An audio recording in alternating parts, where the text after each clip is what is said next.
말씀 욥기서입니다. 욥기 2장 1절에서 6절입니다. 욥기 2장 1절에서 6절입니다.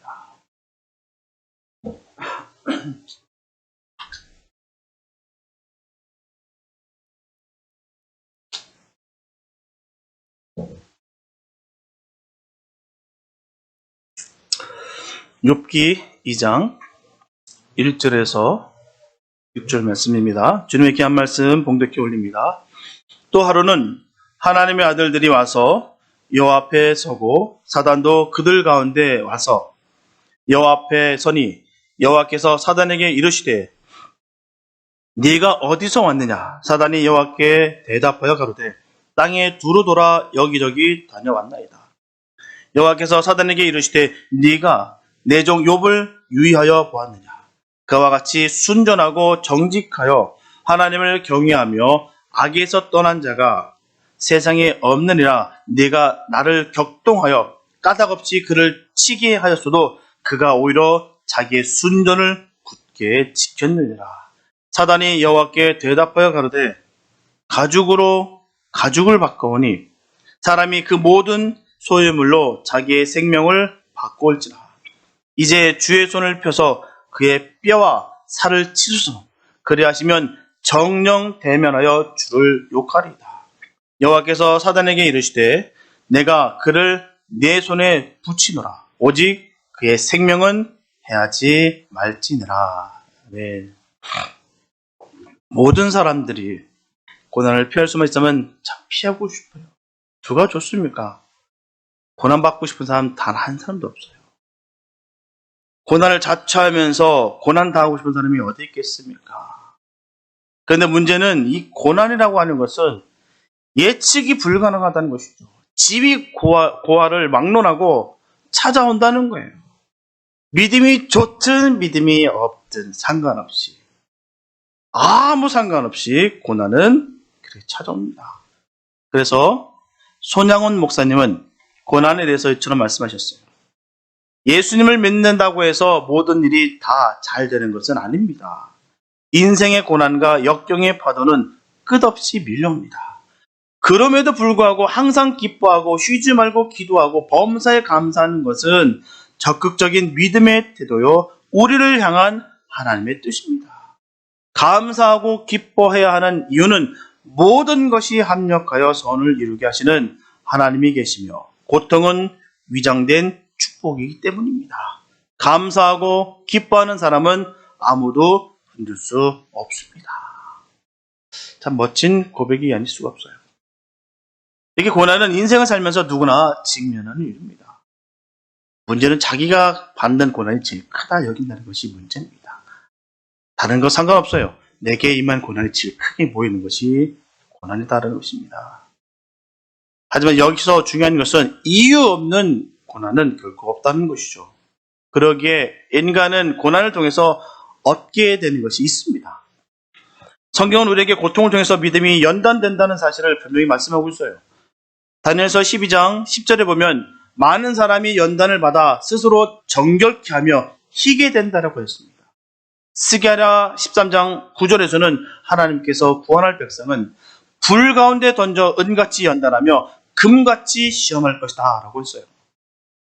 이참 성도가 연단받는 이유는 베드로전서 1장 7절에서 분명히 전하고 있듯이 너희 믿음의 시련이 불로 연단하여 없어질 금보다 더 귀하여 예수 그리스도에 나타나실 때 칭찬과 영광과 존귀를 얻게 하려 하기 때문이다 라고 전합니다.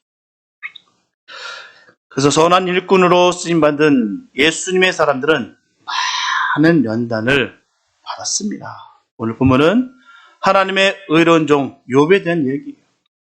그가 사단을 통하여 큰 피해를 받고 또 극심한 병을 얻어 고통스러웠던 것은 오직 욥의 믿음을 연단하시고자 하는 하나님의 의도임을 본문은 분명히 전하고 있습니다. 오늘은 이 사실을 살펴보면서 우리가 귀한 은혜를 나누도록 하겠습니다. 첫째, 하나님은 연단을 통해 성도들을 만들어 가십니다. 성경에는 여러 가지 시험이 나와요. 그런데 이 중에는 마귀가 주는 시험이 있다는 것이죠. 오늘 본문에 보면 사단은 모든 재산과 자식과 가정을 아주 일시에 잃고도 하나님을 향한 믿음을 버리지 않는 욥을 보고 또 다른 계획을 꾸몄어요. 1차적으로 하나님께서 사단에게 허락하신 시험은 오직 그의 몸에는 내 손을 대지 말라는 것이었어요. 사단 그대로 지킵니다. 몸에는 손을 대지 않았어요. 그 외에 모든 재산들, 자식들, 모든 일들을 다 날려버렸습니다. 그러므로 욥의 몸에 손을 대지 않고 그를 시험할 수 있는 최대 방법을 다 동원했어요. 하지만 그의 믿음을 굴복시키지 못하자 이제 사단이 하나님 앞에 다시 나타나는 거예요. 그러자 하나님은 사단에게 욥을 자랑합니다. 본문 3절에 보면 여호와께서 사단에게 이르시되 네가 내 종 욥을 유의하여 보았느냐. 그와 같이 순전하고 정직하여 하나님을 경외하며 악에서 떠난 자가 세상에 없느니라. 얼마나 자랑스럽게 말씀하신지 모르겠어요. 봤지? 이런 사람 없어. 내 사람이 이런 사람이야. 아주 하나님께서 아주 자랑을 하십니다. 얼마나 부러운지. 본문 4절에서 이에 사단은 하나님 향해서 전합니다. 사단이 여호와께 대답하여 가로되 가죽을 받고 오니 사람이 그 모든 소유물로 자기 생명을 받고 올지라. 이 말은 사람은 자신의 생명을 보호하기 위해서는 자신이 가진 것을 무엇이든지 포기할 수 있다는 것을 의미하는 거예요. 생명 지키기 위해서는 다 버립니다. 하나님 생명 안 건드렸기 때문에 그가 할 수 있었던 거지. 생명 건드리면 에이 다 버립니다. 하나님까지도 버릴 거예요. 그 말입니다. 자신 있게 전하는 거예요. 그러므로 욥도 생명의 위협을 느끼게 되면 별 수 없이 하나님을 원망하게 할 것이다 라고 아주 당당하게 사단은 전하고 있습니다. 그래서 본문 6절에서 하나님은 전하십니다. 여호와께서 사단에게 이르시되 내가 그를 내 손에 붙이노라 오직 그의 생명은 해하지 말지니라 하시면서 2차 시험을 허락하셨어요. 그리고 우리가 기억해야 될 것은 성도를 사랑하시는 하나님께서는 우리가 감당할 만한 시험을 주신다는 말이에요. 감당할 만한 것입니다. 많은 사람들이 착각해요. 감당치 못할 것 같아서 고통스러워합니다. 아니요. 감당할 만한 것을 주신다 했기 때문에 그 말씀은 반드시 사실이고 진리입니다. 본인이 벅차고 본인이 도망하는 거예요. 분명한 사실은 감당할 만한 시험을 주신다고 했기에 이 모든 것들은 우리가 감당할 만한 것들입니다. 그리고 그 시험을 이길 수 있도록 피할 길도 허락하신다고 하셨어요. 그리고 시험을 이긴 후에는 큰 영광과 존귀를 우리에게 안겨주신다라고 약속하셨습니다. 주님께서 약속하셨기 때문에 그 말씀은 진리입니다. 우리 스스로 속지 말아야 됩니다. 분명히 주님께서는 이 정확한 플랜에 따라서 역사하십니다. 그래서 사도 바울은 고린도전서 10장 13절에서 전합니다. 사람이 감당할 시험 밖에는 너에게 당한 것이 없나니 오직 하나님은 미쁘사 너희가 감당치 못할 시험 당함을 허락지 아니하시고 시험 당할 즈음에 또 피할 길을 내사 너희로 능히 감당하게 하시니라. 예. 우리가 피할 길만 찾아서 도망치는 것이 아니라 마지막 그 구절에 너희로 능히 감당하게 하시니라. 그러나 주님의 은혜 가운데 늘 감당하게 되시길 축복합니다. 어떤 상황 속에 있다 할지라도 주님을 믿음으로 말미암아 그 모든 것은 우리가 주님으로 인하여 감당할 수가 있습니다. 분명하게 구원받은 성도의 삶은 화평과 행복으로만 가득 찬 것이 아니에요. 예수님께서도 요한복음 14장 27절에서 분명히 말씀하시기를 평안을 너에게 끼치노니 곧 나의 평안을 너에게 주노라. 내가 너에게 주는 것은 세상이 주는 것 같지 아니하리라. 너희는 마음에 근심도 말고 두려워하지도 말라 하셨어요. 이처럼 주님께서 약속하신 화평은 세상의 것이 아니라는 거예요. 자꾸 세상적인 것에 자꾸 보상을 받으려다 보니까 문제가 생기는 것입니다. 분명히 주님께서 말씀하셨어요.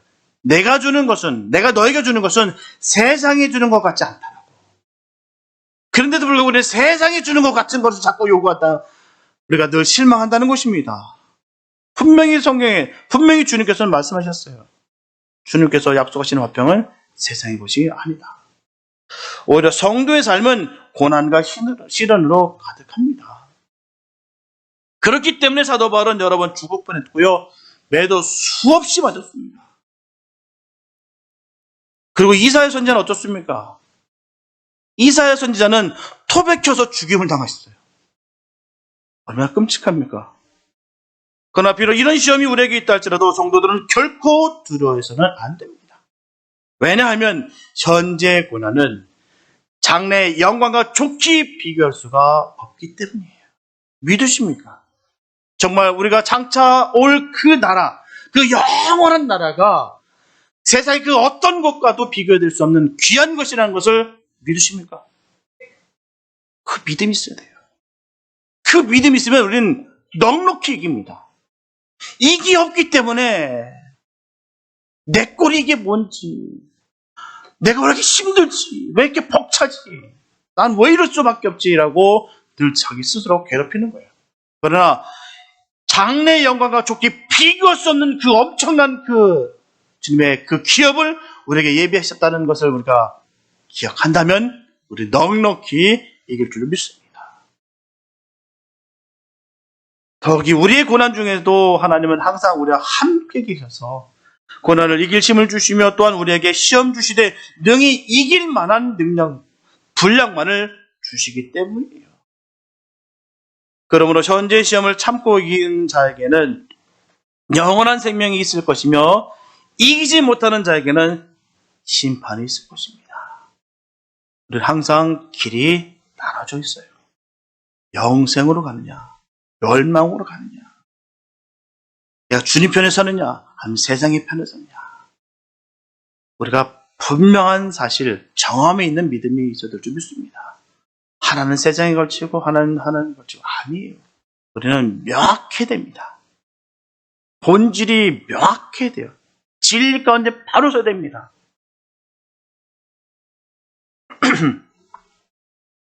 우리가 또 알아야 되는 것은 시험은 마귀만 주는 것이 아니라 하나님께서 그의 백성에게 시험을 내리신다는 사실이에요. 창세기 22장 1절과 2절 말씀 보면 하나님이 아브라함을 시험하시려고 그를 부르시되 아브라함아 하시니 그가 가로되 내가 여기 있나이다. 여호와께서 가라사대 내 아들 내 사랑하는 독자 이삭을 데리고 모리아 땅으로 가서 내가 내게 지시한 한 산 거기서 그를 번제로 드리라. 이처럼 아브라함에게 이삭을 바치도록 하신 것은 분명 하나님이었어요. 하나님 지금 아브라함에게 전합니다. 네 아들 이삭을 바치라고 말이에요. 다른 사람이 전한 거 아니에요. 하나님께서 명령하셨다는 것이죠. 그러나 중요한 것은 하나님께서 우리에게 주시는 시험은 사람을 멸망하려는 사단의 마귀의 시험과는 다르다는 것입니다. 그렇다면 하나님께서 주시는 그 시험의 목적은 무엇일까요? 왜 우리에게 그런 시험을 정말 감당치 못할 만한 너무나 크고 너무나 무거운 그 시험을 우리에게 왜 주실까요? 그 시험의 목적이 과연 무엇일까요? 첫째, 우리 믿음을 강건케 하기 위한 것입니다. 믿음을 강건케 하기 위해서. 분명하게 아브라함이나 이스라엘 백성들은 그 시험을 통해 더욱더 하나님을 의지하게 됐고요. 사도 바울 또한 주님의 시험을 통해 믿음이 견고케 되었어요. 우리 주변에 보십시오. 시험과 환란이 없는 사람 치고 그 믿음을 올바르게 지키는 사람이 누가 있느냐 보세요. 그러나 그 시험을 이긴 사람들의 모습을 보시기 바랍니다. 얼마나 단단하게, 얼마나 믿음을 잘 지키고 살아가고 있는 모습을 볼 수 있는지 한번 보시기 바랍니다. 나에게는 시험이 없을까? 고민해 봐야 돼요. 난 왜 시험이 없지? 고민해 봐야 됩니다.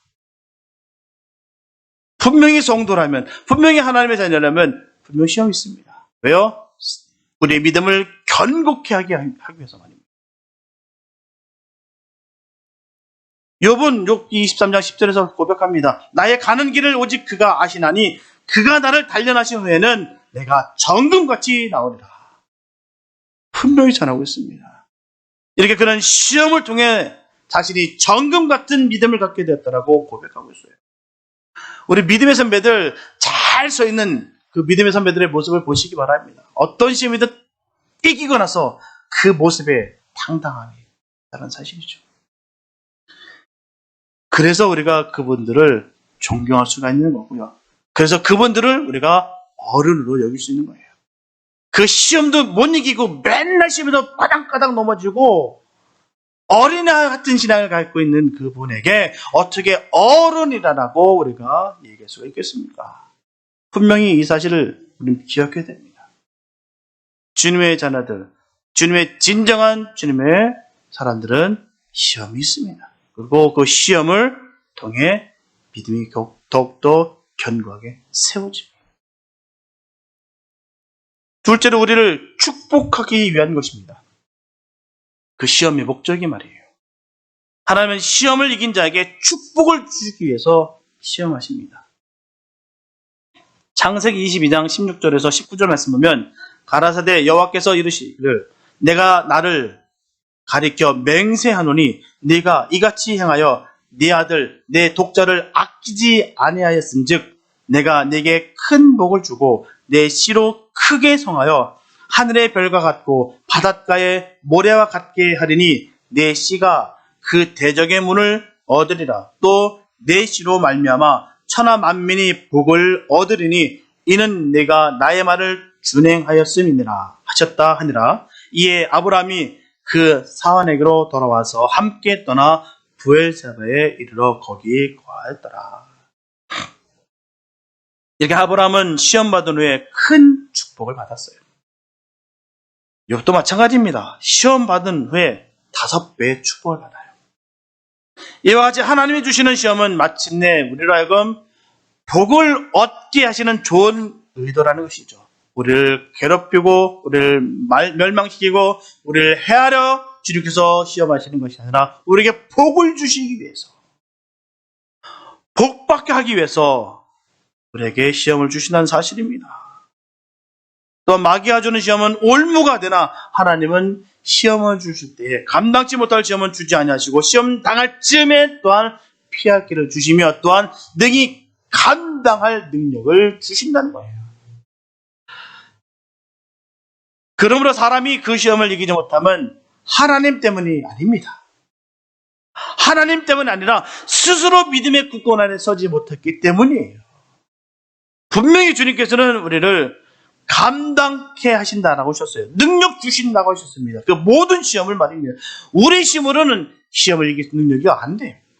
이길 수가 없습니다. 그러나 우리에게 감당할 만한 시험을 주실 뿐만 아니라 그 시험을 또한 피할 길도 주시며 그 시험을 이길 능력까지도 주신다는 거예요. 그러나 우리가 주님을 신뢰하지 못했기 때문에 그 시험에서 도망치는 거예요.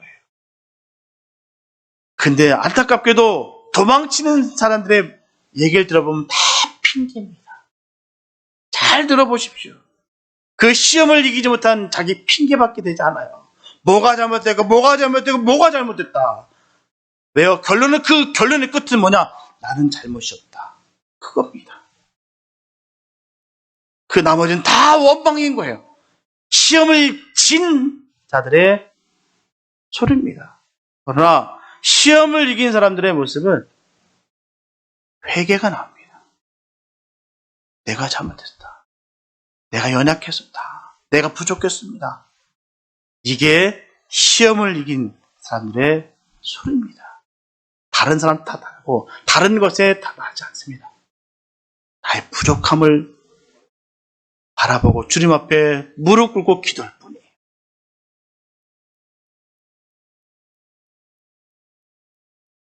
하나님 때문 아닙니다.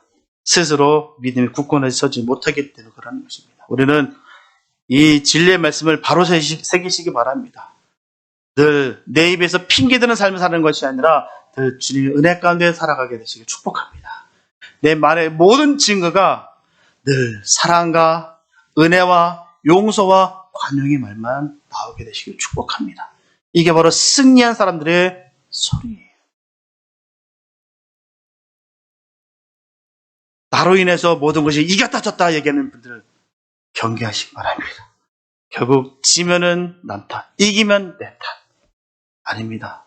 모든 것이 다 주님의 은혜입니다. 그러므로 저와 여러분들은 하나님의 시험을 당할 때 오히려 그 축복을 인하여 기뻐하는 복된 은혜가 있게 되시기를 축복합니다. 둘째, 고통 속에서 믿음은 더욱 빛나게 됩니다. 하나님께서 가장 기뻐하시는 것은 고통과 그 시련 중에서도 굳게 서서 주님에 대한 믿음을 저버리지 않는 거예요.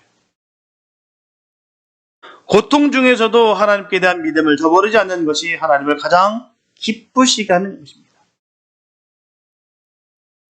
그러나 사단은 욥의 재산과 그 아들들을 다 빼앗음으로써 욥의 믿음을 앗아가려고 했어요. 하지만 오히려 욥의 순전함과 정직함과 경건함을 명백히 증거하는 결과를 초래하고 말았어요. 그 사람은 그냥 부자인 줄 알았어요. 그냥 그 동방의 큰 부자, 가장 큰 부자라고만 여겼지, 그가 이 정도로 순전할지, 정직할지, 경건할지 몰랐어요. 그런데 이 모든 것을 앞에 그런 엄청난 일들에 정말 폭탄같이 뻥 터졌는데도 불구하고 그가 주님을 원망치 아니하고 순전하게 서 있는 그 모습을 보고 그가 바로 하나님의 사람인 것을 명백하게 증거가 됐다는 사실입니다. 사단이 성도의 소유를 뺏어가고자 하는 것은 외적인 요소들이 아니라 내면의 그 믿음을 빼앗고자 하는 것임을 반드시 아시기 바랍니다. 다른 게 아니에요. 내 주변에 계속 일들이 뻥뻥 터지는 일들이 바로 외부적인 일들이 아닙니다. 바로 나의 믿음을 뺏어가기 위함이에요. 믿음을 잡고 흔드는 거예요. 뺏으려고 말입니다. 까닭없이 닥친 시련에도 욥은 오히려 자기의 순전을 굳게 지켰느니라는 말씀에서 우리는 역경 속에서 빛나는 욥의 믿음을 볼 수가 있습니다. 분명한 것은 인간의 타락한 본성은 구원받은 성도에게도 남아있어서 시험에 빠지게 될 때 스스로의 힘으로는 도저히 이기지 못합니다.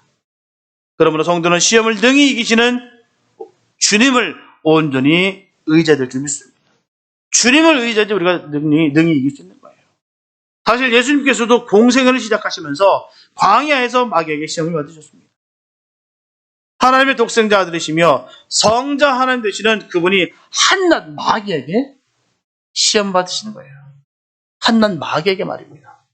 하나님이신 그분이 말이에요. 예수님께서 광야에서 시험 받으시면 그 이유는 바로 멸망의 시험자인 마귀를 시험에서 이겨 주님을 믿는 자는 누구든지 그리스도를 의지해 능히 시험을 이기게 하기 위함이었습니다. 그래서 주님께서 친히 그 시험을 받으시는 거예요. 그러므로 이미 시험을 이기신 주님을 의지하지 않고서는 절대로 시험을 이길 수가 없습니다. 그리고 이때 주님을 의지하는 방법은 오직 기도와 말씀뿐이에요. 우리 이것을 반드시 기억해야 될 줄 믿습니다. 기도와 말씀이에요. 인간적 생각과 노력으로는 아무것도 할 수 없음을 우리는 반드시 기억해야 됩니다.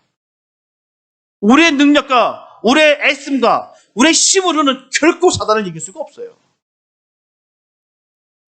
로마서 8장 26절에 보면 이와 같이 성령도 우리 연약함을 도우시나니 우리가 마땅히 빌 바를 알지 못하나 오직 성령이 말할 수 없는 탄식으로 우리를 위하여 친히 간구하시니라. 이 시점 우리가 시험에 빠질 때 주께 기도하면 우리 가운데서 말할 수 없는 탄식으로 도우시는 그 성령님께서 우리를 도우셔서 우리의 길을 인도해 주실 것입니다. 그리고 히브리서 4장 12절과 13절 말씀 보면 하나님의 말씀은 살았고 운동력이 있어 좌우의 날짜는 어떤 검보다 예리하여 혼과 영과 및 관절과 골수를 찔러 쪼개기까지 하며 또 마음의 생각과 뜻을 감찰하나니 지으신 것이 하나라도 그 앞에 나타나지 않음이 없고 오직 만물이 우리를 상관하시는 자의 눈앞에 벌거벗은 것 같이 드러나느니라. 이와 같이 시험에서 벗어나는 방법은 오직 우리에게 참된 진리의 길을 보여주는 말씀에 의지하는 것뿐입니다. 말씀. 항상 말씀을 묵상할 때 우리는 그 속에서 주의 귀한 법도를 깨닫게 되고요. 참된 진리의 길을 알게 되어서 능히 마귀의 유혹하는 거짓된 길에서 빠져나갈 수가 있다는 것입니다. 저와 여러분들은 세상적인 지혜와 능력으로는 절대로 사단이 주는 시험을 이길 수 없다는 것을 늘 깨달으시고 온전히 주님을 의지하고 기도와 말씀으로 늘 무장되어야 될 줄 믿습니다. 언제나 시험은 변화무쌍하게 다가오고 있어요. 늘 그렇게 다가온다는 걸 기억하시고 철저하게 주님 주시는 능력으로 시험을 이겨 세상의 모든 문제를 가슴으로 끌어안을 수 있는 참된 또 성숙된 예수님의 사람들이 다 되시기를 예수님의 이름으로 축복합니다. 셋째, 시험을 이겨야 영원한 생명을 얻을 수 있습니다. 하나님과 사단 사이에 내기가 멀어졌을 때 땅에서는 욥에게 상상도 할 수 없는 고난이 닥쳤어요. 상상도 할 수 없는. 그 많던 재산이 하루아침에 다 약탈당하고 없었어요. 또 10명이나 되는 그 자녀들은 한 자리에서 모두 다 죽임을 당했습니다. 있을 수도 없는 일들이에요. 한 가지만 해도 너무너무 감당하기 어려운 일인데요. 이 어려운 고난들이 꼬리에 꼬리를 물고 일어나고 있습니다. 사람 정말 힘들어요. 정말 한 가지만 해도 벅찼는데 이런 일들이 줄줄이 계속해서 온다는 거예요. 고난 당할 때 한번 생각해 보십시오. 이상하리 많고 그러지 않습니까? 뭐 하나 해결되는 것 같은데 엉뚱한 데서 뭐가 뻥 터지고 또 감당하다 보면 뭐가 뻥뻥 터집니다. 정신 차릴 수가 없어요. 왜일까요? 사단이 그렇게 하는 것입니다. 왜요? 우리를 해하기 위해서. 우리를 넘어뜨리게 하기 위해서. 당황하지 마시기 바랍니다. 말이 상담하다 보면 그런 얘기들 많이 해요. 왜 자꾸 나한테 이런 일이 자꾸 터지는 거예요? 그럼요, 저는 속에 있어요. 답이 나와 있어요. 당연한 건데요. 예, 기도하겠습니다. 이 말밖에 못해요. 왜요? 힘든데 정답만 얘기하면 사람들 짜증납니다. 본인이 정답은 알아요. 그런데도 불구하고 정답 들으면 그냥 기분이 안 좋아요. 그래서 저는 기도만 합니다. 답은 다 알고 있어요. 저도 알고 있고 그분도 알고 계세요. 그런데도 불구하고 정신을 못 차린다는 거예요. 그렇게 꼬리를 물어서 계속 옵니다. 사단은 지치지 않고 그렇게 끝까지 우리를 위해서 공격한다는 거예요. 이처럼 사단이 욥의 재산과 자식들을 빼앗은 것은 어디까지나 그 자체의 목적이 있는 것이 아닙니다. 빼앗는 것의 목적이 아니에요. 그 재산과 그 자녀들을 빼앗는 것의 그 목적이 아닙니다. 바로 욥의 순수한 믿음을 흔들어 놓고자 하는 거예요. 다른 거 아닙니다. 내 주변에서 뻥뻥 없어지는 것들, 사라지고 힘든 모든 여건들, 그게 목적이 아닙니다. 우리예요. 우리를 넘어뜨리기 위한 목적입니다. 때때로 사단은 우리에게 가장 귀한 것도 뺏어갈 때도 있어요. 그래서 혹독한 사단의 시험은 인간의 힘으로는 견딜 수가 없다는 것입니다. 그렇다면 사단으로부터 욥이 그런 고난을 당하는 동안, 그렇다면 하늘에서 하나님께서는 어떻게 하고 계셨을까요? 하나님께서는 고난을 당하는 욥에게 집중하고 계셨어요. 집중하셨다는 것입니다. 그렇기 때문에 저와 여러분들이 고난 당할 때 혼자 버려졌다라고, 나만 혼자 당하는 고통이다라고 결코 생각지 마시기 바랍니다. 세상으로부터 잊혀졌다고 생각지 마시기 바랍니다. 오히려 고난을 당하는 순간은 하나님의 큰 관심이 우리에게 집중되는 순간입니다. 내가 왜 이렇게 고난을 받지? 너무 고통스럽습니다라고 할 때 주님은 오히려 우리에게 더 집중하십니다. 우리 자꾸 이걸 잊어요. 나만 벌어진 것 같다고. 너무너무 외롭다고. 왜 나만 이런 일을 겪느냐고. 한탄하고 힘들 때, 토로할 때가 얼마나 많지 말라요. 중요한 것은 주님이 그럴수록 집중하십니다. 왜요? 바른 길 가기 위해서. 바른 길을 가기 위해서 주님께서 집중하신다는 것이에요. 하나님께서는 사단과 내기를 하시고 욥이 그렇게 고난당하는 순간부터 하나님은 한시라도 욥을 잊으시지 않으셨습니다. 분명히 하나님 역시 욥이 그 시험을 이겨내라고 범죄지 않기를 너무너무 갈망하셨다는 거예요. 아유, 잘해봐라. 해봐라. 그래. 나 앞선 거 힘든 것도 알아야지. 이런 거 아닙니다. 어떤 분은 그렇게 얘기하세요.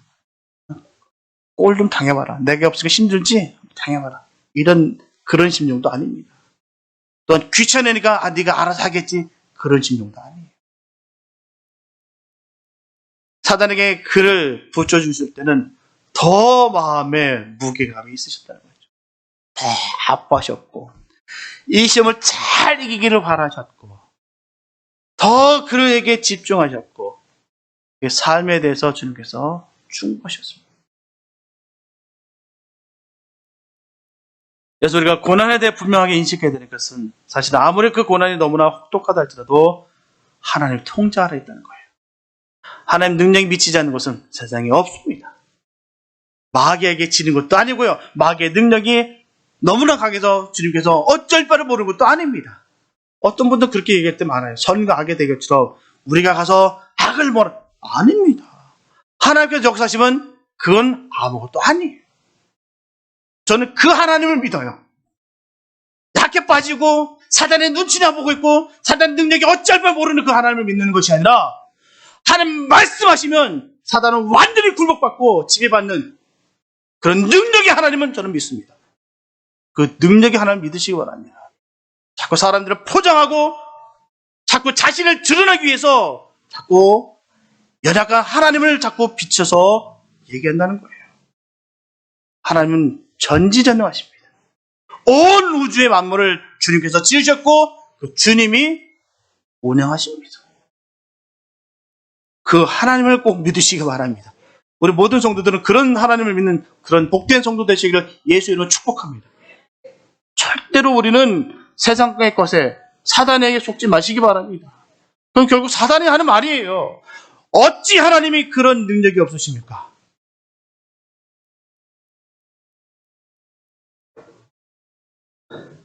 분명히 하나님은 사단에게 욥을 내어주시면서 그의 몸에는 손을 대지 못하게 하십니다. 그의 생명을 해치지 못하도록 하셨어요.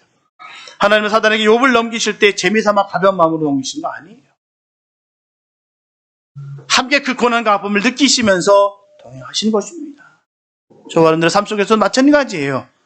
우리가 하는 모든 어려움들, 고통들, 그 힘듦을 주님께서 다 아십니다. 그렇기 때문에 우리가 위로받을 수 있는 거고요. 그렇기 때문에 우리가 능력받아 이길 수 있는 거예요. 우리 모든 것을 아시는 주님. 내가 혼자 있는 것이 아니라 골방에 갇혀서 철저하게 고립되어 있는 것 같은 그런 악한 마음이 아니라 하나님 나와 함께 계시구나. 하나님 나를 인도하시는구나. 성령의 충만함이 내 안에서 흘러넘치는구나. 이런 은혜의 시간 되시기를 예수 이름으로 축복합니다. 그런 주님을 믿으세요. 그 모든 것을 느끼시면서 주님께서 동의하신다는 것입니다. 그런 하나님의 마음을 깨달은 욥은 욥기 1장 21절에서 너무나 멋진 고백을 합니다. 가로되 내가 못해서 적신이 나왔은즉 또한 적신이 그리로 돌아가올지라 주신 자도 여호와시요 취하신 자도 여호와시니 여호와의 이름이 찬송을 받을지어다. 할렐루야. 얼마나 멋진 고백인지 몰라요. 이거 준 것도 하나님 거고요. 가져간 것도 하나님 것입니다. 내 거 하나도 없습니다. 주신 것 감사하고요. 가져가진 것도 너무 감사합니다. 저는 다 주님의 거예요. 너무 멋진 고백 아닙니까? 주님은 오직 찬송만 받으셔야 됩니다. 주님은 오직 경배만 받으셔야 됩니다. 너무나 멋진 고백 아닙니까? 우리가 믿음이 가짜다 진짜다 우리가 말할 수 없으나 삶의 본질을 보면 알 수 있어요. 상황에 직면했을 때 그가 어떻게 반응하냐에 따라서 우리가 볼 수가 있습니다. 우리가 판단하고 정지할 수는 없으나 볼 수는 있어요. 정말 하나님의 사람이라면 영광 돌리는 그 모습을 우리가 발견할 수가 있습니다. 세상 사람들만큼 아우 내 팔자야. 저는 믿는 사람들 입에서 팔자 얘기 날 때마다 겁날 때 왜 저런 말을 할지. 세상 사람도 하는 말인데 아직도 그분 예수를 모르나? 우리는 팔자대로 사는 것이 아니라 주님의 은혜로 살아갑니다. 예, 주님의 능력을 우리가 이기는 것입니다. 그 주님과 함께 동행하시기 바랍니다. 모든 것이 다 주님의 것이에요. 내게 어디 있습니까? 자꾸 내 거 하다 보니까 문제가 발생하는 거예요. 뺏기는 것 같고 없어지는 것 같고 정말 이 모든 것이 다 주님의 것인 것을 인정하는 분들은요 안 흔들립니다. 할렐루야 찬양합니다. 영광 돌립니다. 그것도 하나님께서 다 뺏어가십니까? 아니요. 더 많은 축복 주십니다. 더 많은 것을 주시고요. 더 은혜롭게 그 주님의 자녀를 세우십니다. 너무나 멋진 고백이에요. 그의 고난의 수준은 우리가 생각하는 그 이상의 고난을 겪고 있어요. 수많은 우리 믿음의 선진들이 있습니다. 근데 욥만큼은 피하고 싶어요. 아닙니까? 정말 욥만큼은 피하고 싶어요. 참지 않고 싶어요. 왜냐? 너무너무 고통받거든요. 진짜 욥만큼 정말 그 고난을 겪었던 사람도 없을 겁니다. 참 그 수많은 고난을 당하는데도 불구하고 그는 주님을 찬양하고 있다는 것이죠. 너무나 감사가 넘치고 그의 고백에는 은혜가 넘칩니다. 너무너무 은혜가 넘치고 있어요.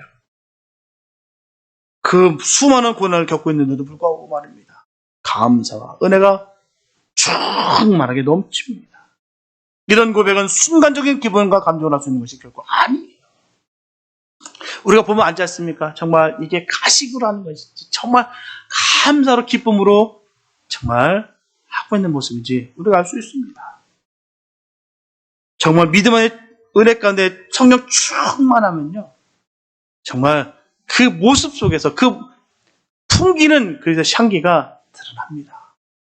저 상황 속에서 어떻게 기쁠 수가 있을까? 저 상황 속에서 어떻게 저렇게 평안할 수가 있고 저렇게 은혜가 넘칠 수가 있을까? 절대로 인간의 의와 신념으로는 흉내낼 수 없습니다. 지금 욥의 고백은 그 고백이에요. 기분과 감정으로 순간적인 그 느낌을 하는 것이 아닙니다. 의와 신념으로 흉내내는 것이 아니에요.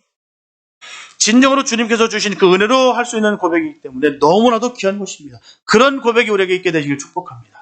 어느 때라도 하나님께 온전히 찬양 드릴 수 있는 그런 복된 믿음의 용장들 되시길 예수 이름으로 축복합니다. 그런 은혜가 있게 되시길 축복합니다. 하나님께서는 그 혹독한 고난을 당하면서도 믿음을 잃지 않고 오직 하나님만을 경외하는 욥을 보시고 너무나도 행복하셨을 거예요. 정말 기쁘셨을 겁니다. 그 당하는 그 고난이 얼마나 심각하신지 주님 모르셨을까요? 그 아시는 그 모든 것을 아시는 그 주님께서 그가 감사로 기쁨으로 그 모든 것을 감당하는 그 모습을 볼 때 얼마나 기쁘셨을까요? 얼마나 행복하셨을까요? 저와 여러분들도 이런 혹독한 고난을 당할 때 감사하고 주님께 고백하는 은혜가 있게 되시길 축복합니다. 분명히 고난을 당하는 순간은 너무나 고통스러워요. 하지만 한편으로는 믿음을 점검할 수 있는 매우 좋은 기회입니다. 내가 정말 진짜로 주님을 믿고 있는지, 내가 정말 형식적으로 외식하는 그런 종교인인지 바로 점검할 수 있는 좋은 기회입니다. 평소에는 몰라요. 내가 팡팡 잘 나갈 때는 모릅니다. 그러나 위기 상황에 보면 딱 드러난 게 있어요. 그래서 주님께서 우리에게 고난 주신 거예요. 나쁜 뜻에서 주시고 힘들게 위해서 주신 것이 아니라 우리를 바로 알게 하기 위해서. 우리 자신 잘 아십니까? 내 자신을 잘 아세요? 죄송하지만 내 자신을 잘 몰라요. 우리는 남은 잘 보는데 나는 못 봐. 그게 문제입니다. 그러나 고난을 통해서 나를 발견할 수 있습니다. 그 힘들과 어려움 속에서 나를 발견할 수 있습니다. 내가 정말 하나님의 사람인지, 내가 세상의 사람인지 딱 드러나게 되어 있습니다. 그래서 유익인 거예요. 하나님의 뜻을 파악할 수 있는 좋은 기회입니다. 그래서 왜 하나님 나에게 이런 고난 당한 것을 허락하셨는지, 그리고 이 고난을 통해서 내가 깨닫게 되기를 바라는 것이 무엇인지 깊이 생각해야 될 점 있습니다. 뿐만 아니라 고난은 우리가 하나님을 기쁘시게 해줄 수 있는 절호의 기회입니다. 바로 하나님이 우리를 자랑스러워 하실 수 있는 너무나도 좋은 기회예요.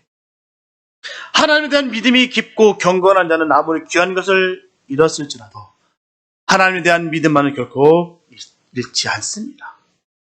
그러한 사람은 고통 가운데서도 영원하며 영적인 것을 붙잡기 위해서 애를 씁니다. 가장 중요한 것은 영원한 생명이에요. 영원한 생명. 그보다 귀한 것이 어떻습니까? 영원한 생명을 금과 은으로 살 수 있습니까? 내 지혜와 능력으로 이 영원한 생명을 살 수가 있습니까? 그것으로는 살 수가 없어요. 그 영원한 생명을 우리에게 주셨어요. 누가요? 영원한 생명의 근원 바로 하나님입니다. 하나님께서 우리에게 그 영원한 생명을 주셨어요. 환난 받는 성도가 있다면 욥의 인내를 기억하시고 영원한 것을 굳게 붙잡게 되시기를 축복합니다. 더 중요한 것을 꽉 잡으셔야 돼요. 분명히 모든 인생에는 고난이 있기 마련인데 중요한 것은 그 고난 속에서 하나님 경외하기를 포기하지 않는 것. 그것이 예수님의 사람으로 살아가는 모습입니다. 나는 어떤 사람인지 늘 점검하게 되시기 바랍니다. 힘든 일이 있을 때 툭 튀어나오는 말이 과연 무슨 말인지 잘 점검하시기 바랍니다.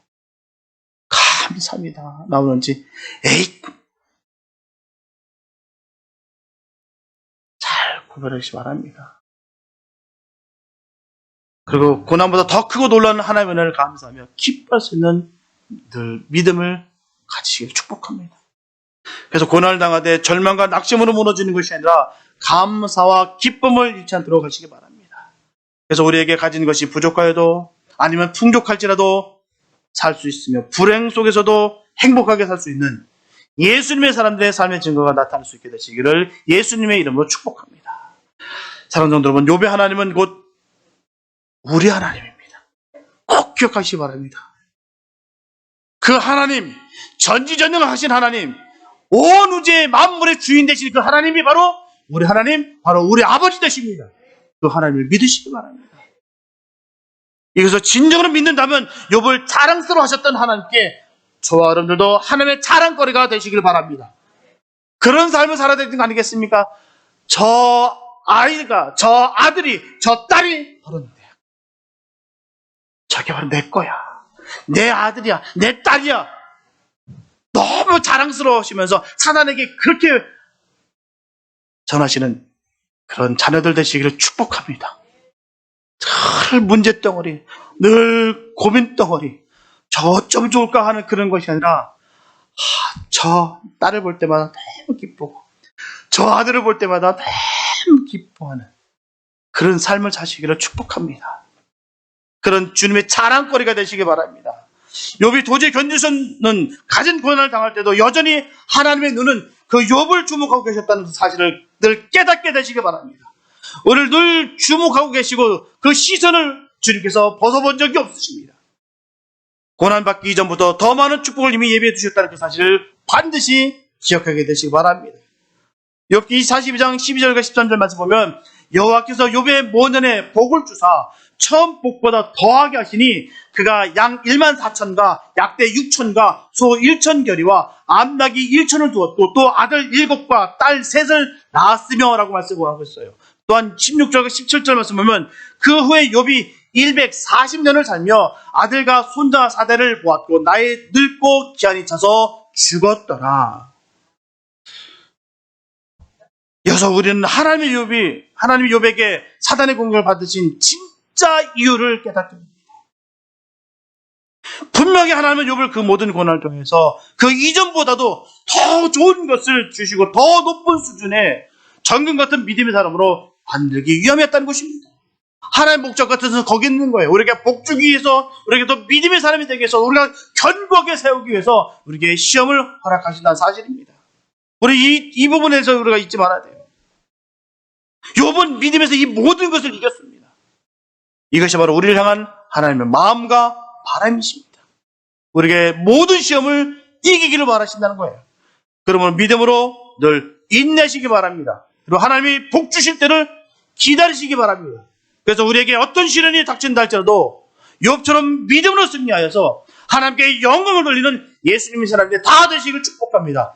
그로 인한 사단의 시험과 공격을 대적하고 물리치며 천국의 복과 큰 상을 받게 되시기를 예수님의 이름으로 축원합니다. 기도합니다.